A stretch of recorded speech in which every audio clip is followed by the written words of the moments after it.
अस्सलाम वालेकुम, मैं हूं अदील अहमद। और मैं हूं आमिर रज़ा खान। पाकिस्तान के लिए एक बहुत बड़ी खबर आ गई और ये खबर है पाकिस्तान के F-16 लड़ाका तैयारों के हवाले से। आमिर रज़ा से बात करते हैं। आमिर भाई, ये खबर क्या है? हमारे नाज़रीन को ज़रा बताइएगा। देखें, पाकिस्तान के पास जो F-16 हैं ये 40 साल से हम इस्तेमाल कर रहे हैं। और मैं ये अक्सर कहता होता हूँ कि ये हमारा फ़ज़ाइया का जो है सिग्नेचर जहाज़ है। यानी ये एक ऐसा जहाज़ है जिसके साथ हमारा लव है। बिल्कुल। हम इस वक्त J-10C जैसा जहाज़ उड़ा रहे हैं, J-35 का इंतज़ार कर रहे हैं, और JF-17 थंडर जैसा जहाज़ जो है हम ख़ुद बना रहे हैं, जो कि ऐसी ही सलाहियतों का हामिल है जैसी आप समझे कि F-16 है। बल्कि कई हवालों से ये ज़्यादा दूर तक जो है फायर कर सकता है। यानी एयर टू एयर मिसाइल्स का अगर मुआवजा करें तो JF-17 थंडर और जो J-10C है उसमें जो PL-15 मिसाइल्स हैं उनकी रेंज शायद AMI जो 120 है अमेरिकन मिसाइल, उससे ज़्यादा है। लेकिन इसके बावजूद F-16 की अहमियत से इनकार नहीं किया जा सकता। देखें, जब ये बना था यानी ये अमेरिका को पहली मरतबा 1978 में मिला था। लॉकहीड मार्टिन कंपनी है, ये उसकी ईजाद तो नहीं थी, लेकिन जिस कंपनी ने ये बनाया था उसको उन्होंने अपने अंदर ज़म कर लिया था और ये बड़ी कंपनी एक बन गई थी। 78 में ये डिलीवर करते हैं अमेरिका को, और ये उस वक्त का दुनिया का जदीद तरीन जहाज़ था। ये जहाज़ फिर हमें मिलता है जब रशियन आते हैं अफ़गानिस्तान के अंदर, और अफ़गानिस्तान के अंदर अमेरिका को ज़रूरत इस अमर की थी कि वहाँ पर उसके मफादात को जो है वो उसकी देखभाल की जाए और दहशत गर्दी के ख़िलाफ़ इकदाम किए जाएँ। तो पाकिस्तान को, सिर्फ पाकिस्तान को नहीं, क्योंकि कोल्ड वार जो थी वो अब एक हॉट वार में बदलती जा रही थी। रशिया जो था वो जिन जिन ममालिक के साथ उसके तल्लुकात ख़राब होने या जंग की नौबत आ सकते थी, वहाँ वहाँ अमेरिका ने ये जहाज़ दिए। इसमें सिर्फ मैं इसलिए बताया आपको कि ये जहाज़ उस वक्त अगर पाकिस्तान को मिले थे तो पोलैंड को भी मिले थे, बिल्कुल। बहरीन को भी मिले थे, पुर्तगाल को भी मिले थे, थाईलैंड को भी मिले थे, मिस्र को भी मिले थे। तो ये जहाज़ जो थे बहुत सारे ममालिक को मिले, पाकिस्तान समेत। लेकिन पाकिस्तान के पास ये उस वक्त का सबसे जदीद जहाज़ था जिसका जवाब किसी के पास नहीं था, यानी भारत के पास भी नहीं था। ये जो मैंने कहा ना कि हमें एक लव होता है, तो कहते हैं कि पहला लव भूलता नहीं। उस वक्त हम बहुत ही ग्रोइंग एज में थे। आप अंदाज़ा करें 81 और 82 का, तो उस वक्त हमें ये एक ख्वाबों के शहज़ादे जैसा जहाज़ बिल्कुल लगता था। ऐसे ही है, इसमें और कोई शक नहीं है। F-16 के नाम पर यहाँ पर दुकानें, यहाँ पर कपड़ा, यहाँ पर मशीनरी अभी भी बेची जाती है। F-16 का नाम आज भी आप ट्रक के पीछे लिखा हुआ, ये इसकी तस्वीर बने हुए, हुई नजर आती है। इतने जहाज़ों के जदीद होने के बावजूद ये जहाज़ जो है ये पाकिस्तान के पास एक सिग्नेचर समझे एलिमेंट के तौर पर रहा। यानी एक ऐसा जिसको हम फ़ख्रिया बयान करते हैं। और पाकिस्तान इसी जहाज़ की बदौलत, पाकिस्तान की एयरफोर्स जो है 3 किस्म की टेक्नोलॉजी जो है का दावा करती है। यानी हम चाइनीज़ टेक्नोलॉजी भी इस्तेमाल करते हैं, जो 2 जहाज़ों के मैंने आपको नाम लिए। इसके अलावा हम मिराज जो फ्रांस का जहाज़ है यानी यूरोपियन टेक्नोलॉजी है, और तीसरा F-16। आमिर भाई, जो अब F-16 में अपग्रेडेशन होने जा रही है, जी, ये वो खबर है जो हमारे नाजरीन बड़ी बेताबी से सुनना जी, चाहते हैं। मैं आपको बताता हूँ जी। ब्लॉक हमारे पास जो है इस वक्त 86 के करीब जो रिपोर्ट्स हैं F-16 हैं, जिनमें ज़्यादा बड़ी तादाद जो है वो ब्लॉक 15 की है। ये पुरानी तर्ज के वो जहाज़ हैं जिनको हम अपग्रेड करना चाहते थे 90s की दहाई में, लेकिन और हमने पैसे भी जमा कराए थे और कुछ जहाज़ मज़ीद हमने ख़रीदने की भी बात की थी।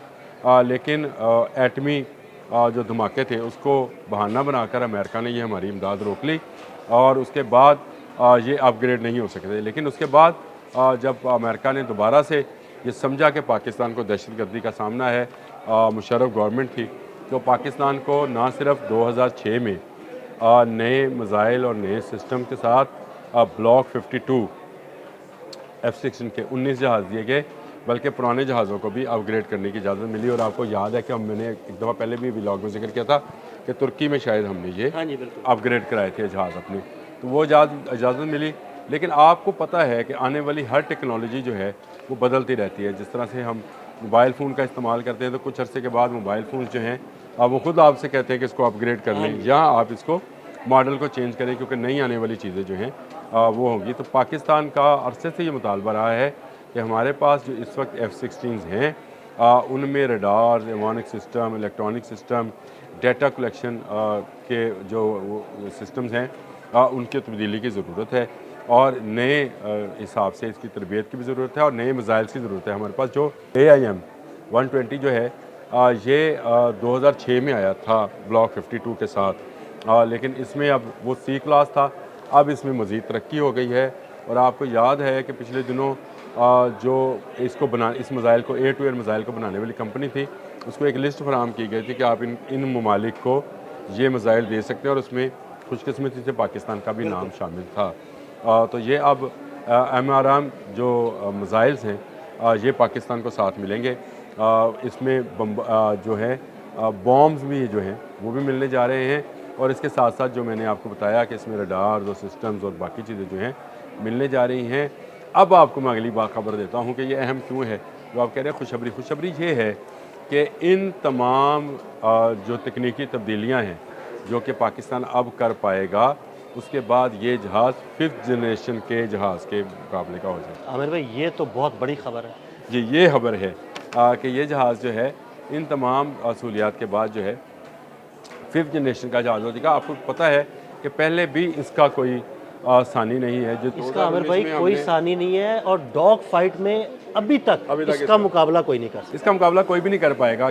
इसको जब दिया गया था तो एक कदगन लगाई गई थी और एक कदगन ये थी कि ये किसी हमले में इस्तेमाल नहीं होगा। देखें, ये कदगन सब पर होती है। जो भी मुल्क किसी दूसरे मुल्क को असला देता है वो ये कहकर नहीं देता कि आप इसको लो और आप इंडिया पर हमला कर दो, आप अफ़गानिस्तान पे हमला कर दो, आप थाईलैंड पे हमला कर दो, जापान पे, चीन पे।